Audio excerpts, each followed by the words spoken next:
የማይፈርድ የማይሟሟ የማይወርድ የማይጎል ዘላለም ያበጠ ጡት አላቸው። በነካኸው ቁጥር ያስደስተሃል። ያ ረቢ አላህ እንደ እናቶቻችን እንደ እህቶቻችን መማሟት መውረድ አይታወቅም። እኔ አላልኩም፣ አላህ እኮ ነው። ወላሂ ጡታቸው ጉች ጉች አሉ ሴቶች አላቸው። ወአትራባ በእድሜ እኩል የሆኑ የ33 ዓመት እድሜ ያላቸው ወጣት የሆኑ ሴቶች አሉላቸው። ለማን? ለነዛ አላህን ለሚፈሩ ሰዎች፣ ለነዛ መጥፎን ነገር ለተጠበቁ ሰዎች፣ ለነዛ ዱንያ ላይ መልካምን ለሰሩ ሰዎች እንደነዚህ ያሉ ሴቶች አሏቸው ይላል አላህ። አላህ ምን አለ? ወዘወጅናሁም ቢሑሪን ዒን ገብርኤል አይደል በ19 ገብርኤል አይደል በ18 ማታ ይመለካል። በ11ም እንደዛ ይመለካል። ለ12 ማለት ነው። እንደዛ ይታረዳል። ሲታረድ ሰዎች ይመጡና የሆነ ደም የሚደፋ ደም አለ፣ ድንጋይ ነገር አለ። እሱ ላይ ቄጠማ ይቀመጥና ይረጫል። ከዛ ድቤ ምናምን ይመታና መልእክት የሚሰጠኝ ለኔ ገብርኤልና ሚካኤል ነው ይላሉ። የናንተ ጉዳይ ምናልባት እሺ። እዚህ ቪዲዮ ላይ በጣም ብዙ ኮሜንቶች ቤተክርስቲያንን የሚያጥላሉ ኮሜንቶች ተጽፏል እና ልጅቷ የተናገረችው አያት ቅድመ አያቷ እናቷ እሷን ጨምሮ ጠንቋይ ቤት እንደሚሄዱ ተናግራለች። እና ለጠንቋይ ደግሞ መልእክት የሚያመጣለት ማን ነው? ገብርኤልና ሚካኤል ነው ብላ ተናግራለች። እና ምኑን ያስገረማችሁ? አንድ ሰው የፈጠረውን አምላኩን የካደ ሰው ማህተም አርጋችሁ እሱ ጋር ስትሄዱ እናንተን ለማሳሳት የገብርኤልን የሚካኤልን የማርያምን ስም ቢጠራ ምኑ ነው የሚያስገርመው? እሱ እኮ ኦልሬዲ አምላክን የካደ ሰው ነው። ስለዚህ የሚካኤል ስም የገብርኤል ስም እዛ ቦታ በመጠራቱ ቤተክርስቲያን እንደምታደርገው ጥንቁልናውን ቤተክርስቲያን እንደምታደርገው አድርጎ መናገር በጣም ነው የሚያስገርመው። ምክንያቱም እዛ መድረክ ላይ የቆመው ሰውዬም ጭምር እንደዛ ስለተናገረ ማለት ነው። እዛው እጪ በማርያም ስም ጽዋ ይዘጋጃል እንዲደረጋል ያንን እንደ ጥንቁልና አድርጎ ሲናገር ነበር። እዛ ውስጥ ላላችሁ ሰዎችና ኮሜንቱን ለጻፋችሁ ሰዎች አንድ ነገር መነግራችሁ ነገር ቢኖር በኢየሱስ ስም ያልሰራችሁበት ያለፋችሁበት ገንዘብ አካውንታችሁ ውስጥ ይገባል ከሚላችሁ ጠንቋይ ነው መጠንቀቅ ያለባችሁ። ያኛውማ ኦሬዲ አምላኩን ክዷል። ቤተክርስቲያንም ብትሆን እንደዚህ አይነት ስፍራ ላይ እንዳንገኝ ሚሊዮን ጊዜ ተናግራለች። ስለዚህ ፈቅደሽ ወደሽ እዛ ቦታ ሄደሽ ከተደፋሽ በኋላ መተሽ ሚካኤል ገብርኤል ነው እየተባለ ነው የሚመለከው ብትይ ያው ለቤተክርስቲያን ጥላቻ ላላቸው ሰዎች እነሱ ልታስደስቺ ትያለሽ። ነገር ግን እዛ ስፍራ ላይ የትኛውም የቤተክርስቲያን አካል የትኛውም ካህን የትኛውም ሰው መጥቶ እንደማያስመልክ ግን አንቺም እኔም ሁላችንም እናውቀዋለን። ስለዚህ እንደዚህ አይነት ነገር ሲነሳ ቤተክርስቲያንን ቀድማችሁ ዘላችሁ የምትሰድቡ ሰዎች ጥንቃቄ ብታደርጉ መልካም ነው። ኮሜንት የምትጽፉ ሰዎች አማርኛ ብትማሩ አሪፍ ነው። በግድ ነበር ሳነባቸው የነበሩት ኮሜንቶቹን። አገኛችሁኝ? አማርኛ ተማሩ። በሶስተኛውና በአራተኛው ክፍለ ዘመን ቤተክርስቲያን መንፈስ ቅዱስና መጽሐፍ ቅዱስን ጥላ ከፖለቲካ ጋር ተጋባች። በ16ኛው ክፍለ ዘመን ከረጅም ዝምታ በኋላ እነ ማርቲን ሉተርና እነ ጆን ካልቪን ቃሉን ሲያነሱ መንፈሱን ግን አልነኩትም፣ ተውት። ከዛ በፊት በ1904 በእንግሊዝ ዌልስ ውስጥ የነበረ ሪቫይቫል ነበር። እነ ጆን ዌስሊ ወጣት ልጅ ነው እየሰበከ ብዙ ሰዎች በመንፈስ ቅዱስ ይሞሉ ነበር። ግን የአዙዛው እሺ አልቅበት እዚህ ጋር ነው ወዳጃችን የተናገረው ነገር ሰምታችኋልና ትንሽ ነገር ብቻ ልበላችሁ። ሶስተኛውና አራተኛው ክፍለ ዘመን ላይ ቤተክርስቲያን የእግዚአብሔርን ቃልና የእግዚአብሔር መንፈስ ጥላ ከፖለቲካ ጋር ተጋባች አለ። which means የእግዚአብሔርን ቃልም የእግዚአብሔርን መንፈስንም አጣችሁ ማለት ነው። ስለዛ ሞተሽ ማለት ነው፣ ጠፋች። ቤተክርስቲያን እንደ ቤተክርስቲያን አስቡት። የኢየሱስ ቤተክርስቲያን የእግዚአብሔርን ቃል የእግዚአብሔርን መንፈስ አጣች ማለት በቃ በራሷ ህይወት ሊኖራት አይችልም።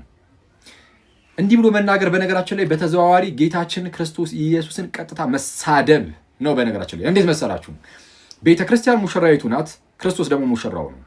ሙሽራይቱ ጠፍታ ታውቃለች ብሎ መናገር ማለት ሙሽራው መጠበቅ ተስኖት ነበረ ቤተክርስቲያን እንደማለት ነው። በመጽሐፍ ቅዱሳችን ላይ ሙሽራው ክርስቶስ እንደሚጠብቃት የሚያሳዩ በጣም በርካታ የመጽሐፍ ቅዱስ ክፍሎች አሉ። እንደሚታወቀው ለምሳሌ ቤተክርስቲያንን የገሃነም ደጆች አይችሏትም ብሏል። ስለዛ ልጠፋ አትችልም። እንዳልኳችሁ የእግዚአብሔርም ቃልም የእግዚአብሔር መንፈስም ከሌላት በራሱ ህይወት ሊኖራት ስለማይችል ሞታለች ስለሚያስብል ማለት ነው። ሌላው ሲቀጥል ጌታችን ኢየሱስ ቃል ገብቷል። ማቴዎስ ወንጌል ምዕራፍ 28 ቁጥር 19 ላይ እነሆ እኔ እስከ ዓለም ፍጻሜ ድረስ ሁልጊዜ ከእናንተ ጋር ነኝ ብሏል። መች? ሁልጊዜ። የሆነ ሰዓት ላይ ብቅ ብቅ እያልኩኝ አያቸዋለሁ አይደለም። ሁልጊዜ ከእናንተ ጋር ነኝ። ለምን? ለዘላለም የሚኖረውን ከእነርሱ ጋር ማለት ነው መንፈስ ቅዱስን ስለሚልክላቸው በእርሱ በኩል ሁሌ ከእነርሱ ጋር ይኖራልና። ወላጆች እንደሌላቸው ልጆች አልተዋችሁም ብሎ ጌታችን ኢየሱስ ቃል ገብቷል። ይህ ለሐዋርያት ብቻ ሳይሆን ለእኛም ይሰራል። ወዳጃችን ግን እያለ ያለው በቃ ክርስቶስ ቤተክርስቲያንን ወላጅ እንደሌላት ልጅ ብቻዋን ጥሏት ነበረ እንደማለት ነው። ይሄ ክርስቶስን ከመሳደብ ውጭ ሌላ ምንድን ነው? ባይሆን ግን ክርስቶስ ቤተክርስቲያንን እንደሚጠብቃትና ሁሌም እንደሚንከባከባት ክቡር ጳውሎስ እንዲህ ብሎ ይናገራል። በኤፌሶን መልእክቱ ምዕራፍ 5 ቁጥር 25 ጀምሮ እንዲህ ይላል፣ ባሎች ሆይ ክርስቶስ ደግሞ ቤተክርስቲያንን እንደወደዳት ሚስቶቻችሁን ውደዱ። በውሃ መታጠብና ከቃሉ ጋር አንጽቶ እንዲቀድሳት ስለ እርሷ ራሱን አሳልፎ ሰጠ። ስለ ቤተክርስቲያን ራሱን አሳልፎ ሰጠ። እስከ ሞት ድረስ ከወደዳት ራሱን አሳልፎ የሰጠው ለእርሷ ከሆነ እንግዲያውስ በተአምር እንድትጠፋ አይፈቅድም።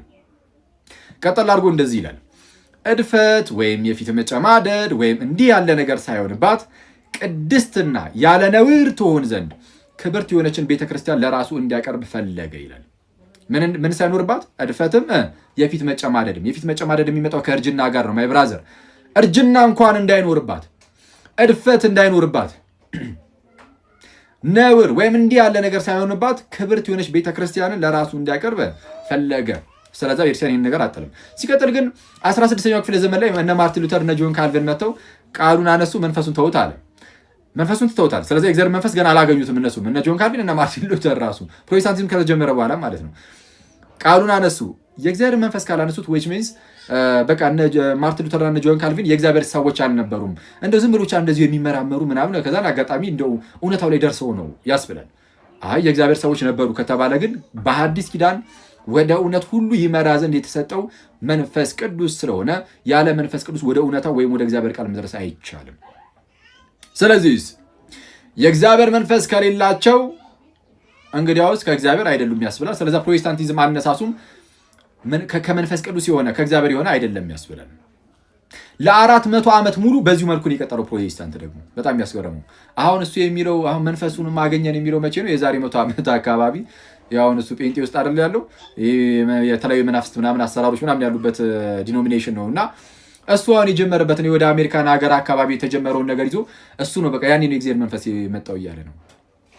ለ1900 ዓመት አካባቢ ሙሉ ያልነበረ መንፈስ ቅዱስ የዛሬ 100 ዓመት ማይ ብራዘር ኬትም ሊመጣ አይችልም። ይህንን መንፈስ ጠርጥረው መርምረው መንፈስን ሁሉ አትመኑ። ነገር ግን መናፍስ ከእግዚአብሔር ሆነው እንደሆነ መርምሩ። መንፈስ ከእግዚአብሔር ሆነው እንደሆነ መርምሩ። ይቆየን። ምክንያቱም የአላህ ቤት ስለሚታይ በቀላሉ ኢብራሂም አላህን በየቀኑ ያየዋል ማለት ነው። ኢብራሂም ብቻ ሳይሆን 6ኛይቱ ሰማይ ላይ ሲመጣ ደግሞ ሙሴ ያየዋል። በአብርሃምና በሙሴ መካከል አላህ በሚሆንበት ሰዓት ከላይ ኢብራሂም አለ፣ ከታች ደግሞ ሙሴ አለ። በዚህም መሰረት አላህ ፍጥረት ውስጥ ይገባል። ፈጣሪ ፍጥረት ውስጥ አይገባም የሚለው ሎጂክ የእስልምናው ተረት ውድቅ ይሆናል ማለት ነው። ምክንያቱም ከላይ ኢብራሂም አለ፣ ከታች ደግሞ ሙሴ አለ። ወደ ቅርቢቱ ሰማይ በሚመጣበት ሰዓት ከቤቱ ወጥቶ ከኢብራሂም ዝቅ ሲል ወደ ታችኛይቱ ቅርቢቱ ሰማይ በመጣ ቁጥር በመካከላቸው ሰዎች ስላሉ እዚህ ጋር ባሳየናችሁ ሰዎች ምክንያት መሰረት አላህ ፍጥረት ውስጥ ይገባል። ለዘመናት ፍጥረት ውስጥ አይገባው የሚለው ተረት ውድቅ ይሆናል። ቡኻሪ 11:45 ክፈችልኝ። አላህ ወደ ፍጥረት ውስጥ እንደሚገባና በእነኛ ፍጥረት ውስጥ ደግሞ የተገደበ እንደሆነ በዚህ ማወቅ እንችላለን ማለት ነው። በዚህ መሰረት አላህ መጠነ እንትኑ ሊታወቅ የሚችል ሊለካ ሊመዘን የሚችል አካል ይሆናል ማለት ነው። ያ ደግሞ የጣዖትን መስፈርት የሚያሟላ ይሆናል። ቡኻሪ 11:45 ላይ Allah's messenger said, የአላህ መልእክተኛ እንዲህ ብሏል, Our Lord, the blessed and the superior comes every night down on the nearest heaven to us when the last third of the night remains. የአላህ መልእክተኛ እንደዚህ አለ, ጌታችን ታላቁ ኃያሉ ሁል ቀን 1/3 ምን ሲል ሲቀር ምን ይሆናል? ወደ ቅርቢቱ ሰማይ ይመጣል። ከመጣ በኋላስ ልብ በሉ። ወደ ቅርቢቱ ሰማይ የሚላ ቅድም ማሳያዋችሁ ሐዲስ ላይ ደግሞ እዛኛው ላይ እንደናርጊው ፓራላል አድርጊውና ሁለቱንም የመጀመሪያይቱ ሰማይ ላይ ማንን ነው የሚያገኘው? አዳምን the nearest heaven ወይንም ሰማያ ዱንያ የምትሏት የመጀመሪያይቱ ሰማይ ማለት ነው። ሙሐመድ ከዚህ ተነስቶ ወደ ላይ ሲሄድ የመጀመሪያይቱን ሰማይ ያገኘው አደምን ነው ያገኘው። ቅርቢቱ ሰማይ ሰማያት ዱንያ the nearest heaven እሷት when I reached no የቱ ጋር ነበርኩ? ያ when I reached the nearest heaven እሱት ምን ይላል? when I reached the nearest heaven ይላል አይደለ? ከዚህ ተነስቶ አብርሃም ወደ ሶሪ ሙሐመድ ወደ ሰማይ ሲሄድ እቺ እኛ ምናያትን የመጀመሪያዊቱን ቅርቢቱን ሰማይ ነው ያገኘው። ማ the nearest heaven ይለዋል ማለት ነው። when I reached the nearest heaven ማንን ያገኘዋል? አደምን ያገኛል። አላህ ደግሞ ካህናት ስለሆነ ወደዚች ወደ ቅርቢቱ ሰማይ ነው የሚመጣው፣ እኛ ወደምናያት ሰማይ። ሁሌም አላህ እዚህ ጋር ደርሶ ይመለሳል ማለት ነው፣ እዚች ቅርቢቱ ሰማይ ጋር። እዚች ቅርቢቱ ሰማይ ጋር ደግሞ ማን አለ? አደም አለ። ስለዚህ ሁሌም አደምን ጎብኝቶ ይመለሳል ማለት ነው። ፊዚካል ቦዲ ያለው አካል አላህን መጥቶ ግሪት አድርጎ ተመልሶ ይሄዳል፣ ተሳልሞት ይሄዳል ማለት ነው። ይህ አካል ግዑዝ ነው እያልን ያለ ነው። ግዙፍ ቦዲ ስላለው ነው። ቦዲ ስላለው ፊዚካል የሆነ ሼፕ ያለው ስለሆነ፣ ስለዚህ ወደ ቅርቢቱ ሰማይ ከመጣ በኋላ ደግሞ ይህ አካል ምን ብሎ ይላል? ወደዛኛው አዲሱ ሰጅን የቱ ጋር ነበር? remains saying is there anyone invokes me ቀጥያም ቢቡሽ እሺ ወደ ቅርቢቷ ሰማይ ይመጣና ከዛ አላህ ምን ብሎ ነገር is there anyone who invoke me and so that I may respond to his invocation እኔን እንትን የሚለኝ አለ፣ ሲክ የሚያደርገኝ አለ፣ እኔን እንትን የሚለኝ አለ፣ የሚመጣ ሰው አለ እኔ ጋር። ኢንቮክ ማለት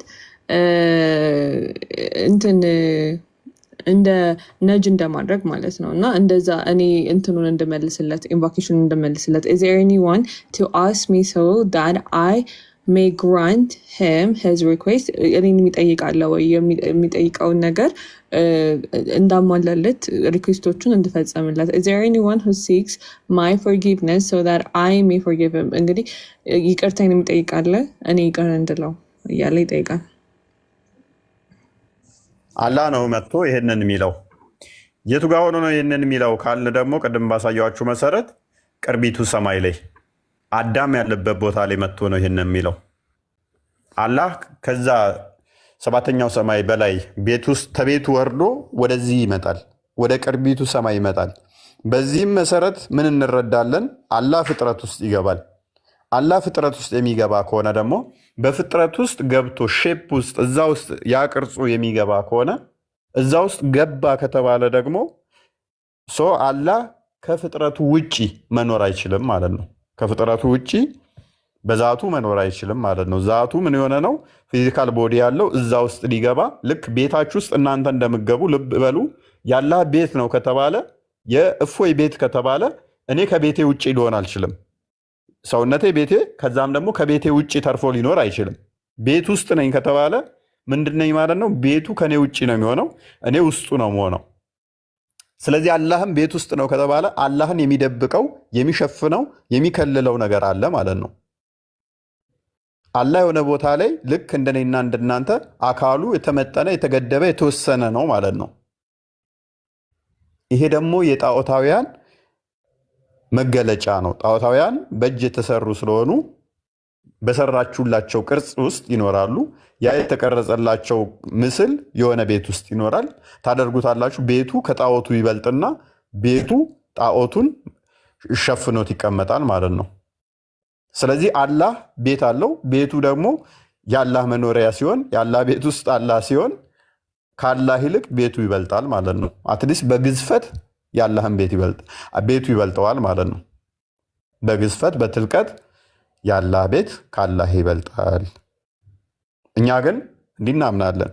ፈጣሪ በሁሉ የሞላ በሁሉ ያለ፣ ወደ ላይ ብወጡ ወደ ታይ ብወርዱ፣ ከፍ ብትሉ ዝቅ ብትሉ በሁሉ ያለ ነው። እንዳላ ፊዚካል ቦዲ ያለው አይደለም።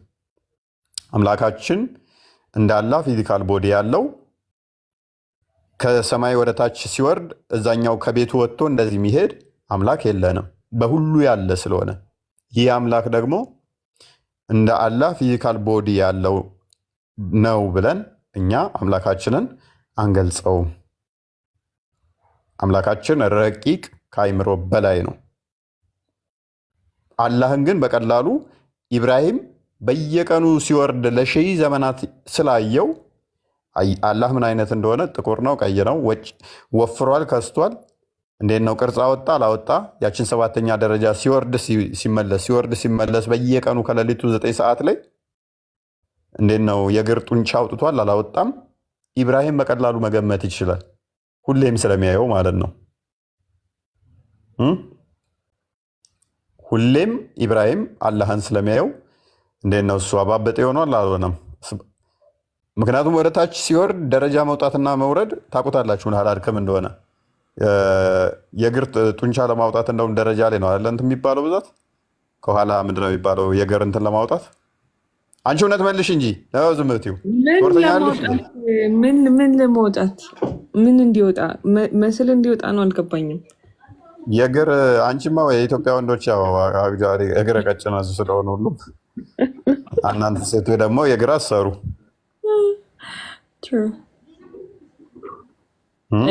የእግር ጡንቻ ነው አይደል? የባቱ ላይ ጡንቻ ነው። ባቱን የሚገልጠው ጡንቻ ስላለው ነው እንዴ? የባት ማለት ነው። የባት ለማውጣት ያ ፊዚካል ቦዲ ካለው ኢማጂን ፊዚካል ቦዲ ካለው በወጣ በገባ ቁጥር ምን ይኖራል ማለት ነው? ጡንቻ እንትን ይኖራል፣ እድገቶች ይኖራሉ ማለት ነው። ስለዚህ እንደው አምላክ ለምን በስጋ ተገለጠ የሚል እንትን አለቻቸው። እንዴት ፍጥረት ውስጥ ፈጣሪ ይገባል የሚል አርጉመንት አላቸው። ለዘመናት ባለማቋረጥ አላህ ይመላለሳል። ክርስቶስ ፍቅሩን ለመግለጽ በስጋ የተገለጠ ሕያው አምላክ አለን። የነሱ ግን በስጋ ሳይገለጥ በባህሪው ተመላላሽ ነው። ኢማጅን በባህሪው እነሱ መለኮት ብለው ያሰቡት አካል ፍጥረት ውስጥ በየቀኑ ይገባል፣ በየሰከንዱ ይገባል፣ ይወጣል፣ ይገባል፣ ይገባል፣ ይወጣል፣ ይገባል፣ ይወጣል። ምን ፍጥረት ውስጥ ተመላላሽ ነው። ክርስቶስ በስጋ ሲገለጥ ከአባቱ ተለይቶ ሳይሆን በአባቱም እያለ ነው። ለዚህ ነው በሰማይም በምድርም እንዳለ ሲናገር በዮሐንስ ወንጌል ምዕራፍ 3 ቁጥር 13 ላይ ከሰማይ ከወረደ በቀር ሶሪ ጥቅሱን ረሳሁት። ከሰማይ ከወረደ በቀር ወደ ሰማይ የወጣ የለም፣ እርሱም በሰማይ የሚኖር የሰው ልጅ ነው ይለዋል። ከሰማይ ወርዷል።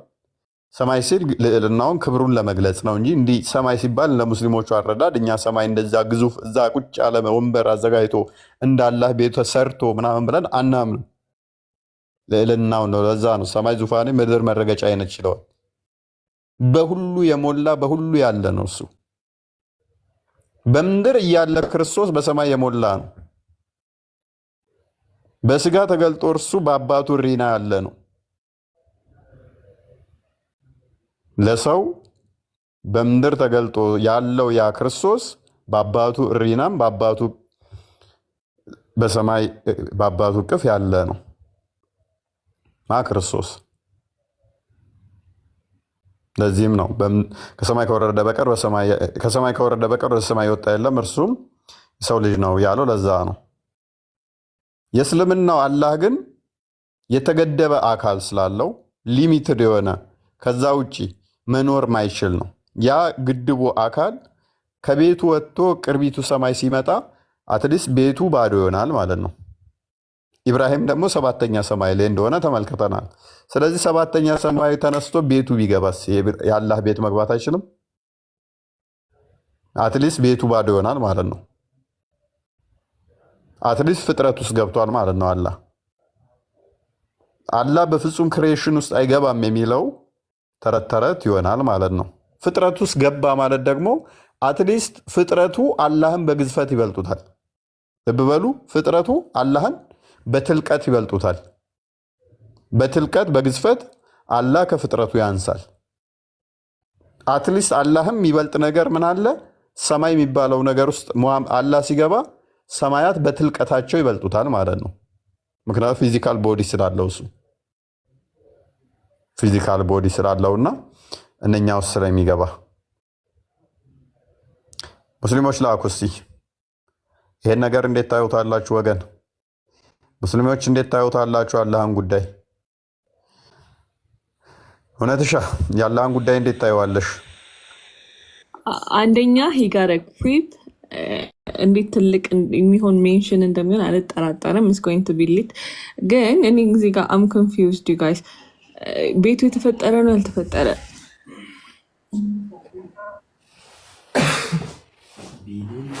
ማለት ያለ ቤት የኖረበት ዘመን ነበረ ማለት ነው? ማለት ቤቱ ከፍጥረቱ ጋር ሲፈጥር አንድ ላይ ነው አፕላይ ያደረገው ወይስ ከቤቱ ጋር መጀመሪያም ቤቱ ኤግዚስት ያደርግ ነበር? ልክ እንደ ማህፀን ነው? እንዴት ነው ነገሩ? ኪችን አለ የለውም? ሽንት ቤት አለ የለውም? we don't know አይኖረውም። እሱ አይኖረውም። የትላንትና ታይትላችን ላይ ምን አይተናል? ድፍን ነው የሚለውን አይተናል። ሰው አይኖረውም። አይበላም፣ አይጠጣም፣ አይሸናም፣ ይይዛል። ኪችን as well as restroom አይኖረውም። ሁለቱ ነገሮች አይኖረውም። other than that ግን I'm pretty sure ይኖረዋል። ሻወርስ መውሰጃ የለውም? we don't know። አንተ በጣም ነገር ተናገረኝ ነበረ። I'm going to mute። ግን የቤቱ ነገር ቢጣራልኝ ደስ ይለኛል። is it like created or uncreated? ክሬትድ ከሆነ ያለ ቤት የኖረበት ጊዜ ነበረ ወይስ እንዴት ነው ቤት የሚለውን ነገር የሚረዱት? ደበነፍል ደዳውት እንስጣችሁና እሱን ቢያስረዱንስ። አንቺ ቀጣፊ ቤት ሚል የታለ? እስኪ የታል ቤት ሚል? ቀጥፈሻል። ክርስቲያኖች ያለ ውሸት አወሩ።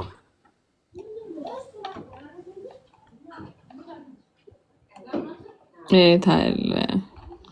Where is Allah's house? Allah's house. I will show Allah's house.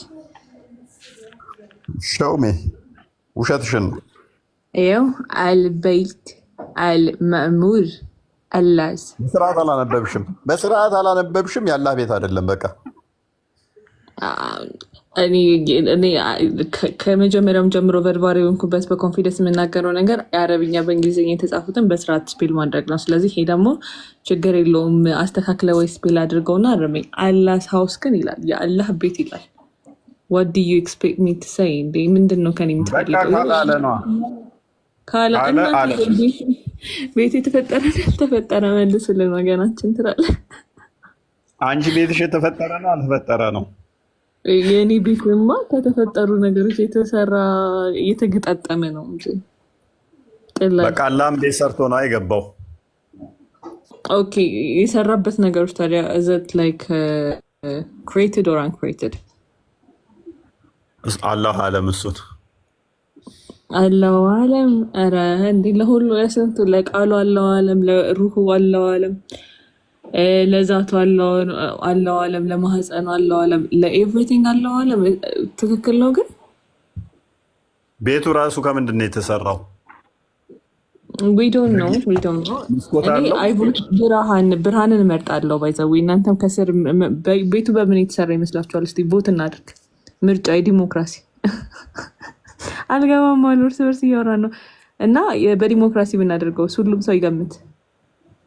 በብሎኬት ነው ወይንስ በምንድን ነው የተሰራው? እኔ ብርሃን ብያለሁ። በብርሃን የተሰራ ቤት ሊሆን ይችላል። ከቴምር ሊሆን ይችላል ወይ ከጎጆ ቤት ነው እያሉ ነው። እስቲ ላይክ ስንት ክላስ ይኖረዋል? ስንት ክፍልስ ይኖረዋል? ማለት መኝታ ቤት አለው? አይ ዶንት ኖ። እኔ የምልህ ግን ሁረ ላይኖች የት ነው ያለሁት? በዚህ መሀል የት ነው የሚገኙት? እንጠይቃለን እነሱንም ቀጣይ። እዛ ክሪቡ ላይ ከሆኑ ብዬ ነው ከኛ ዘንድ ስለሚላቸው እንግዲህ እዛ ቤት ውስጥም ሊሆኑ ይችላሉ። ፖስቱን ነው የምልህ። ኢትስ ጎይንግ ቱ ቢ አ ቢግ ማንሽን። ይሄ ላይክ በቆይ ቪዲዮ ላውጣላችሁ የዲዝኒ እና ከኛ ዘንድ ብንሻ መጫወቻና ልጅን እንይዝ ነበር። አልአንቢያ 17 እነሱን ሲፈታቸው ጃለሌን ሁር ላይኖች እሱ ጋር ስላሉ እነሱን ተገናኝቶ ልጅ ሊያስወልድ ይችላል ይላል አላህን ቢፈልግ ኖሮ ያ ስለዚህ የፍላጎት ጉዳይ ነው yes እሺ Disney Haven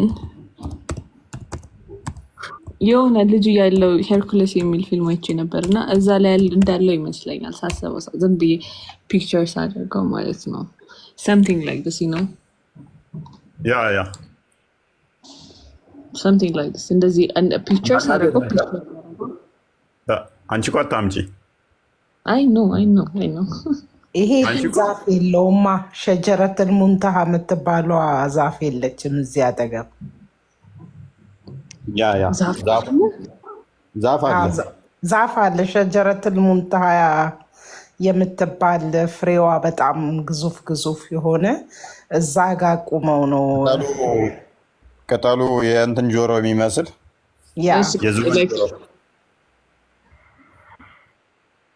ዛፎች አለው ለምሳሌ እዚህ ጋር ያው ጨረቃውም አለች አይገርምሽም እዚህ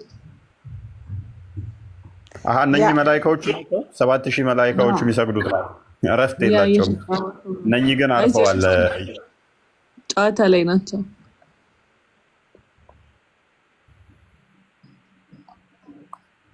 እናንተ ቀልዱ ትገርማላችሁ ያላ ቤት ላይ ነው የምቀልዱት ስርዓት ይበላሉ እየጠጡ ይሄ እንኳን ሞሊ በጣም ነው ያባበረማ እኔ ራሱን ልገባበት ይችላል የሚያምር ከሆነ ያለሽ probably this is the crib I vote this one I vote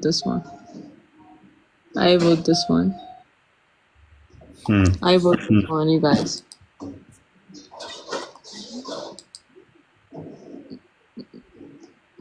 ያው ዛፎቹም እነዚህ ሊሆኑ ይችላሉ ሜቢ አንድ ዛፍ ናት እውነትዬ አንድ ዛፍ ናት ሸጀረተል ሙንተሃ ትባላለች እስቲ ቆይሽ ወይ ጀነሬት እናድርገው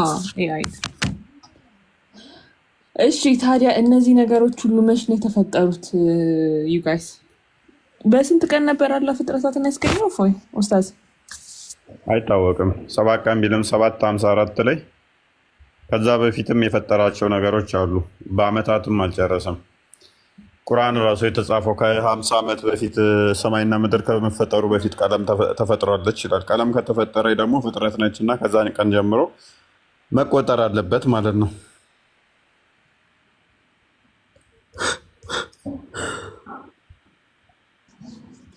እኮ ስለዚህ አሁን ታዲያ there is a high possibility ታዲያ ቤቱ እነ ብሪክ ምናምን መጀመሪያ ቀደም ብለው መምጣታቸው ሊሆን ይችላል አይደል ብርሃን ሽምሽ የተፈጠረው ቴሪን ጠይቂው ብርሃን የላቸው አይኖቼ ብሏል ላምበዲና አይ የምሬን እኮ ነው አሁን ቀይ መቼ ነው ብርሃን የተፈጠረው ከብርሃን በፊት ቀን ቆጥሯል እኮ አላህ ተሳስቶ እሺ ቀን ከቆጠረ ስለዚህ ቤቱ ብርሃን አይሆንም የኔ ግምት የተሳሳተ ነው ማለት ነው አይደል ማለት እኔ በምን የተሰራው ነው ስትል በብርሃን ትንሽ ደና አድርግላቸው ብዬ ብርሃንማ ልብሱ ነው አላህ ብርሃን የሚለብሰው ነው ቤትና ልብሱን እንየለየን እንጂ ወገን እኮ ብርሃን ልብስ ነው ስል ቤቱም እንደዛ ቢሆንስ ብዬ አስቤ ነበረ እና ያው እንትን ነው ፍጡሩን አይመስልም ይሉ አይደለ በቃ ትንሽ ከኛ ከምንሰራቸው ቤቶች ሞር ማግኒፊሰንት ላድርግለት ብዬ በብርሃን ነበር ያሰብኩት ስለዚህ ይሄ እንደዚህ ከሆነ ብርሃኑ ያልነበረበት ኦኬ ይሁን እሺ ብርሃኑ ፍጡር ነው ፈጣሪ ነው I don't know ብርሃኑ ወይ ተፈጠረ ነው አይደለ ኦኬ ተፈጠረ ከሆነ ስለዚህ አላህ የሚለብሰው ፍጡር ይለብሳለው እያልሽ ነው የሚያረጅና በጊዜያት ውስጥ የመጣ ማለት ነው በእኔ እንጃ ሊሆን ይችላል I don't know አለው አለሙነት ብዙ ነገር ላይ እሺ እንደዚህ ቢሆንስ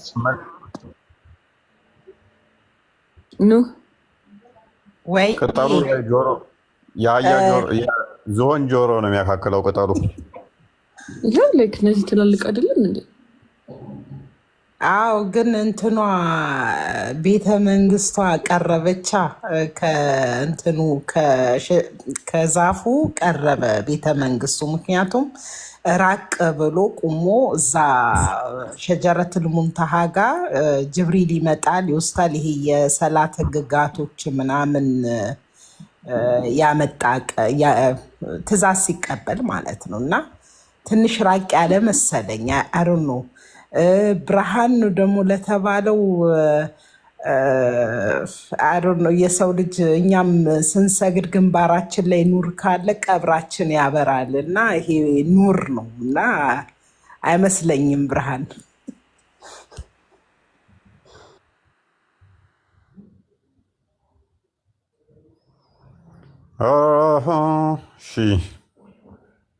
ሙስሊሞች አላህ ከሌሊቱ 9 ሰዓት ከቤት ወጥቶ ነው የሚመጣው? እስከነ ቤቱ ነው የሚመጣው?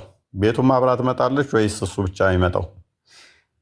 ባህሪ ያለ አካል አይቆምም፣ አካል ያለ ባህሪ አይቆምም። ቤቱ ባህሪው ነው ካላችሁን፣ ኦኬ ባህሪ ያለ አካል ይቆማልን? የአላህ ባህሪስ ፍጡር ሊሆን ይችላልን?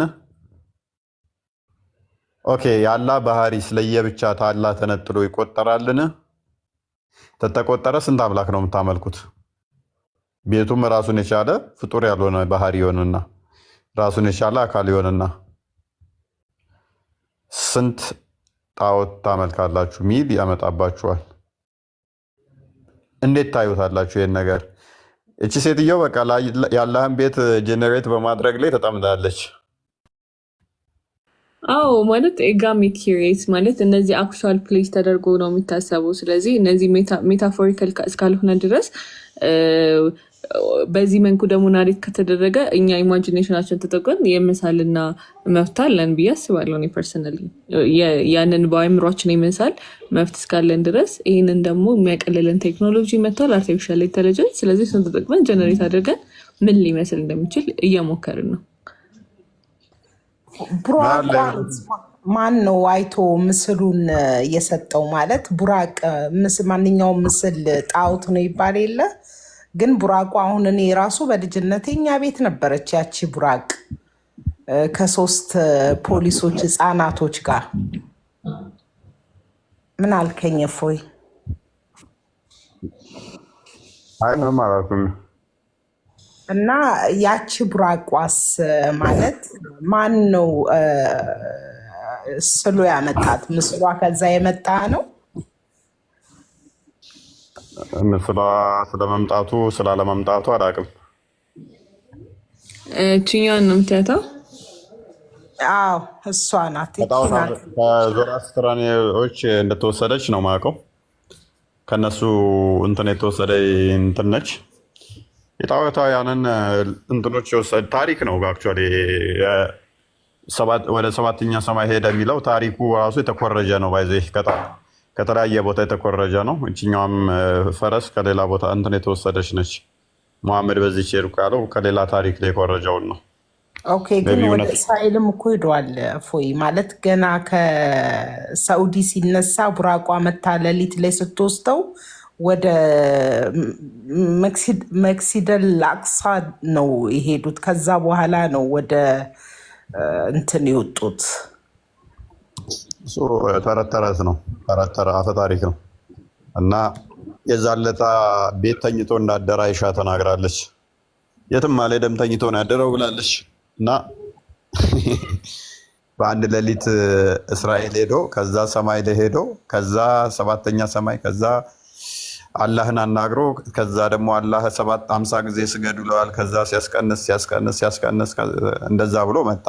ተረት ተረት በዚህ ተቀምጦ እየጋለበ ማለት ነው ሄደው። የት እስራኤል ቅድሚያ ሄደ።